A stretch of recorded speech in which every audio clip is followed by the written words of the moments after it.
Hello, my name is Gustav and I'm the creative director for the finals. And I'm here to talk about Dynamism.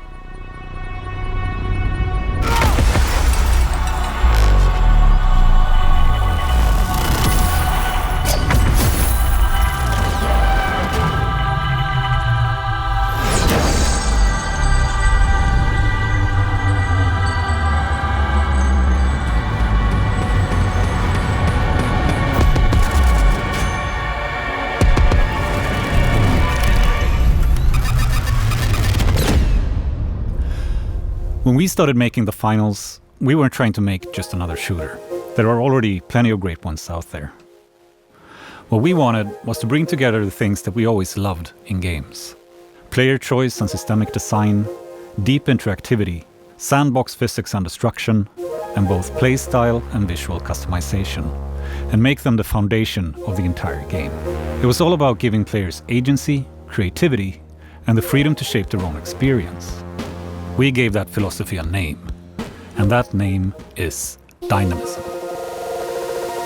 Think of Dynamism in three parts: environmental dynamism, playstyle dynamism, and game modes enabling dynamism.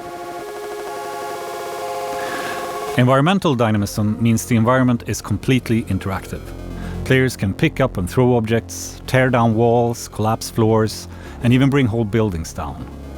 None of this is pre-simulated, it all happens live, driven by player actions. Bring it all together, and the environment itself becomes a tool and a weapon. Something all players are constantly using, reshaping, and adapting to.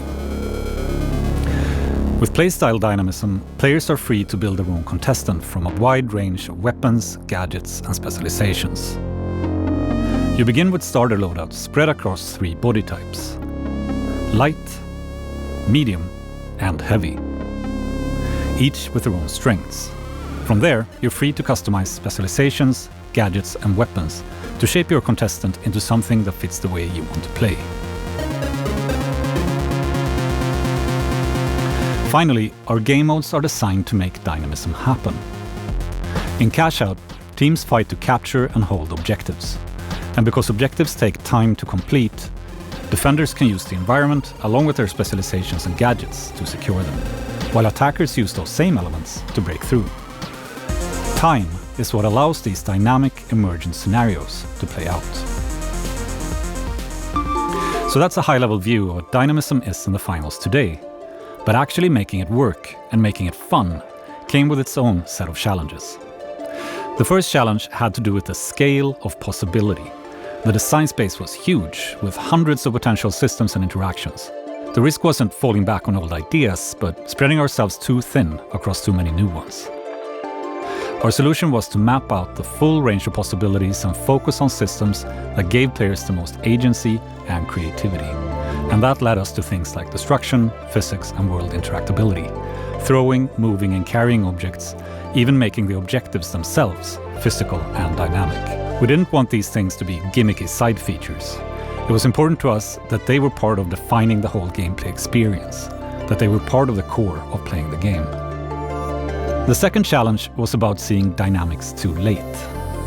You only start to understand the value of dynamics and know if the experience itself is fun or not when you have enough of these systems in place and the technology in place. And waiting for that critical mass meant long stretches of time where we didn't know if it was all going to work or not. So our solution here was to prototype wide instead of deep.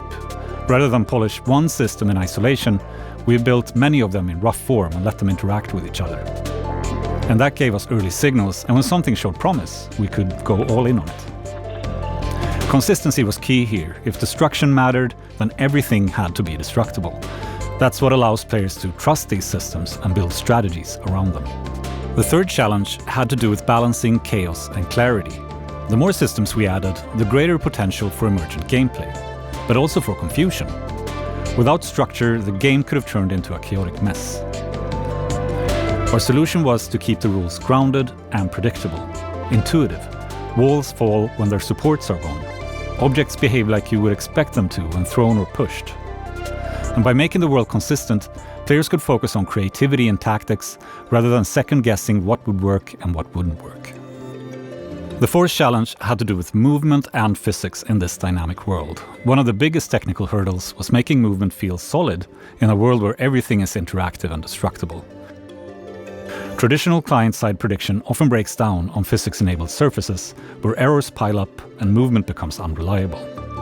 Our solution was to embrace server-side physics and movement, even though it's an unusual path for multiplayer FPS. At first, latency seemed like a deal-breaker, but once our animation team tried it, the benefits were obvious.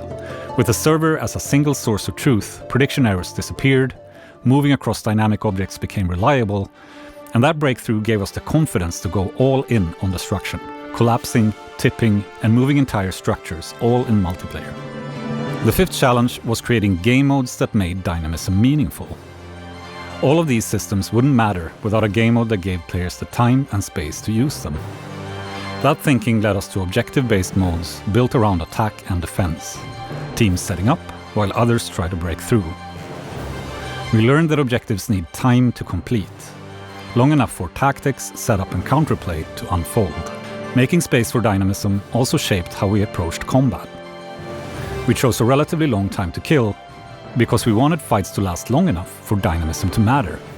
Longer engagements give players the chance to use environmental dynamism, destruction, gadgets and specializations alongside gunplay, and turn situations around with quick thinking and teamwork. And because objectives are physical, dynamic, and tied into the same systems as everything else in the environment, they become real anchors for dynamic battles. Teams can move them and reshape the whole world around them in order to protect or steal them. We also found that more than 2 teams fit our vision of dynamism. With 3 or 4 teams in play, balance was always shifting and objectives were never secure. Another team could always swoop in to steal, keeping matches tense, strategic and dynamic right up until the very last second. But what does this actually mean in practice? To explain that, let's go through some examples of what you can do in the finals. Our environments are completely physics-enabled and destructible. Breach walls to create new paths or ramps. Collapse structures to force opponents out of position, break defenses or set up ambushes. Structures can topple into others, creating chain reactions and knock-on effects. And because it's all physics-driven, the same building can fall in completely different ways depending on how it's destroyed, meaning the same space evolves and plays differently every time. Almost all smaller objects in the arena can be picked up and thrown. There's the Arena Toolkit, or ATK. These are barrels scattered across the arenas with effects like fire, gas, goo, and healing. Use them to fortify, set traps, or improvise on the fly. Game mode objectives are also physics-enabled. Cash boxes can be thrown, passed between teammates, or deposited over distance. Cash-out stations can be pushed, pulled, or dropped through floors. They can even bounce off jump pads, creating new opportunities for attack and defense. And it's not just about tearing things down. Players can also build. The Goo Gun and Goo Grenade lets you block paths, create cover, or construct new walkways and platforms. All of these systems are tools in the hands of the players. Layered together, they create emergent scenarios, one-of-a-kind moments that only happen because of the choices you and others made in that match and in that moment. With so many possibilities, it can feel overwhelming at first, but once you start to see the patterns, the game really opens up. Adapting to the unexpected, harnessing the chaos, is a big part of mastery in the finals. Dynamism doesn't come from one system alone. It comes from all of these things working together. And because it's built into the foundation of the game, it defines the entire experience. The finals is a dynamism shooter, designed from the ground up to offer a unique take on multiplayer FPS. It's like clearing out frickin' walls. No way! Give me that. You got the frickin'. That's the pop bucket. Oh.